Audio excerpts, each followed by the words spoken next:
बिहार की राजनीति में दल बदल का सिलसिला लगातार जारी है। अब राष्ट्रीय जनता दल को बड़ा झटका देते हुए सीतामढ़ी के पूर्व सांसद और पूर्व मंत्री अर्जुन राय भारतीय जनता पार्टी में शामिल हो गए हैं।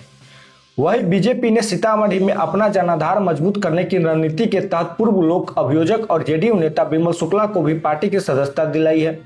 दोनों नेताओं के बीजेपी में आने को सीतामढ़ी की राजनीति के लिहाज से अहम माना जा रहा है। पटना स्थित भाजपा प्रदेश कार्यालय में आयोजित कार्यक्रम में बिहार बीजेपी अध्यक्ष संजय सरावगी और मंत्री नीतीश मिश्रा की मौजूदगी में अर्जुन राय और विमल शुक्ला ने भाजपा की सदस्यता ग्रहण की।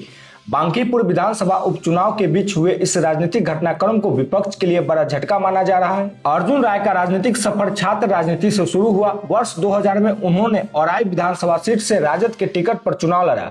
बाद में जेडीयू में शामिल होकर विधायक और नीतीश सरकार में मंत्री बने। वर्ष 2009 में वो सीतामढ़ी से सांसद चुने गए। 2015 में शरद यादव के साथ फिर राजद में लौटे, लेकिन 2019 और 2024 के लोकसभा चुनाव में हार का सामना करना पड़ा। अब उन्होंने नई राजनीतिक पारी बीजेपी के साथ शुरू की है। वही सीतामढ़ी के पूर्व लोक अभियोजक और जेडीयू नेता विमल शुक्ला का बीजेपी में शामिल होना भी जिले की राजनीति में महत्वपूर्ण माना जा रहा है। विधिक और राजनीतिक क्षेत्र में सक्रिय रहे विमल शुक्ला के पार्टी में आने से बीजेपी को स्थानीय स्तर पर मजबूती मिलने की उम्मीद जताई जा रही है। अर्जुन राय ने कहा कि उनकी राजनीति का उद्देश्य हमेशा जनसेवा और क्षेत्र का विकास रहा है। उन्होंने कहा कि एनडीए सरकार की विकास नीतियों से प्रभावित होकर उन्होंने बीजेपी का दामन थामा है और अब वे सीतामढ़ी की जनता की आकांक्षाओं को और मजबूती से पूरा करने का प्रयास करेंगे।